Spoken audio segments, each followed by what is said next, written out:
여러분 안녕하십니까? 권순환입니다.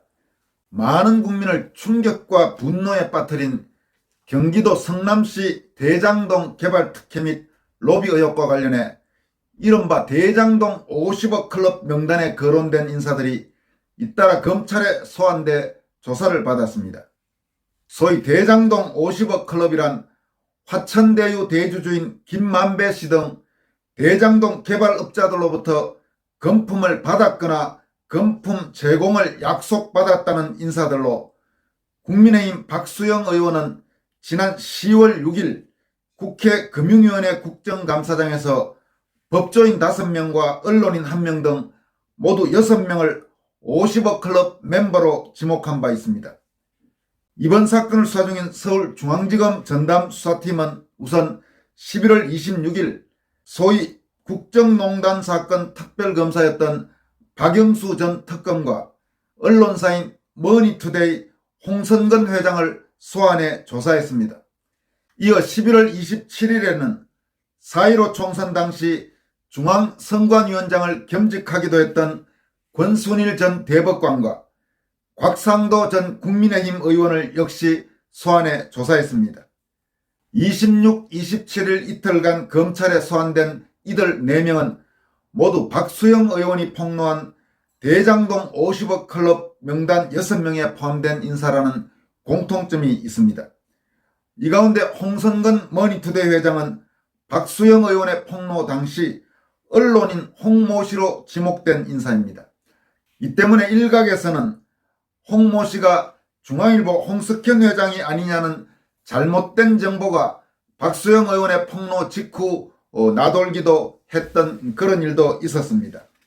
이번 검찰의 소환조사 과정과 그 내용들을 살펴보면 이렇습니다. 우선 검찰은 11월 26일 박영수 전 특검을 조사했습니다. 검찰은 박영수 전 특검을 상대로 2016년 특검에 임명되기 전까지 화천대유 고문 변호사로 활동한 경위 등을 조사했다고 합니다. 또 박영수 전 특검의 딸이 2015년 6월 화천대유에 취직한 뒤 화천대유가 분양한 아파트 한 채를 시세보다 5억 원 낮은 가격으로 분양받은 이유와 그 배경에 대해서도 조사한 것으로 알려졌습니다. 이와 함께 검찰은 화천대유 대주주인 김만배 씨가 2019년 박영수 전 특검의 인척이 운영하는 분양대행업체에 109억 원을 건넨 과정에 박영수 전 특검이 관여했는지도 추궁한 것으로 그렇게 전해졌습니다. 이에 앞서 박영수 전 특검은 박수영 의원이 지난달 6일 국감에서 50억 클럽의 인사 중 한 명으로 자신을 지목하자 자신은 화천대유나 김씨로부터 50억 원을 약속받거나 통보받은 일이 결코 없다, 이런 입장문을 내었습니다. 검찰은 또 머니투데이 홍선근 회장을 소환조사해서는 화천대유 대주주인 김만배 씨와 그에게 금전거래를 한 경위와 대장동 개발과의 관련성 등을 조사한 것으로 알려졌습니다. 홍선근 회장은 2019년 당시 머니투데이 기자였던 김만배 씨에게 3차례에 걸쳐 차용증을 쓰고 매번 수십억 원의 돈을 빌린 것으로 알려지고 있습니다. 이와 관련해 홍선근 회장은 검찰에서 차용증을 썼고 김씨로부터 돈을 빌린 뒤 1, 2개월 이내 모두 상환했다 이러면서 대장동 개발 사업과는 무관하다고 주장한 것으로 알려졌습니다. 이번에 이 이름이 나온 홍선근 머니투데이 회장에 대해서는 언론계와 관련된 일이기 때문에 특히 언론 쪽에서 상당히 파장이 적지 않은 것이 사실입니다. 그럼 홍선근 머니투데이 회장은 어떤 사람일까요? 홍선근 머니투데이 회장은 한국일보 기자 출신입니다.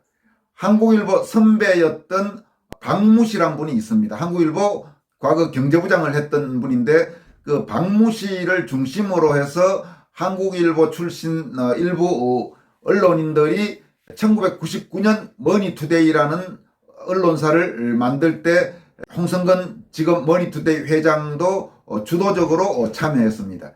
박무 씨란 분은 그 뒤에 작고했습니다만은 당초 대주주는 박무시로 알려졌는데 지금은 홍성근 회장이 이 대주주가 돼 있습니다.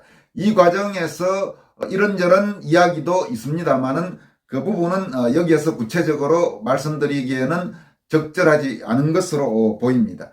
어쨌든 지금 홍성근 머니투데이 회장은 상당히 머니투데이라는 회사도 많이 키웠고 소위 말해서 사세가 커졌습니다. 머니투데이 뿐만 아니고 머니투데이 계열사로서 뉴스통신사인 뉴스원과 뉴시스라는 민영 뉴스통신사도 갖고 있습니다. 그러니까 머니투데이가 있고 머니투데이의 계열사로 뉴스원과 뉴시스를 갖고 있기 때문에 상당히 영향력이 커진 언론인이라고 할 수 있습니다. 이번 대장동 사건과 관련해서는 화천대유 대주주인 김만배 씨가 머니투데이 기자 출신이라는 점이 알려지면서 처음부터 이 회사에 대해서 이런저런 의혹에 눈초리가 있었던 것이 사실입니다. 그렇지만 이제 지금 검찰 조사를 받았고 구체적으로 혐의가 있는지 없는지는 앞으로 좀 더 지켜봐야 될 것으로 그렇게 보입니다. 검찰은 27일에도 소환 조사를 이어갔습니다. 27일에는 우선 권순일 전 대법관을 소환해서 조사했습니다. 권순일 전 대법관은 지난해 9월 대법관직에서 퇴임한 뒤 변호사 등록을 하지 않고 화천대유의 고문으로 일하면서 한 달에 1,500만 원의 고문 보수를 받아서 재판 거래 의혹이 불거진 바 있습니다. 그는 퇴임 전인 지난해 7월 대법원 전원합의체가 당시 경기도지사인 이재명 현 더불어민주당 후보의 공직선거법 위반 사건을 무죄 취지로 파기환송할 때 다수 의견 편에 서서 논란이 되고 있습니다.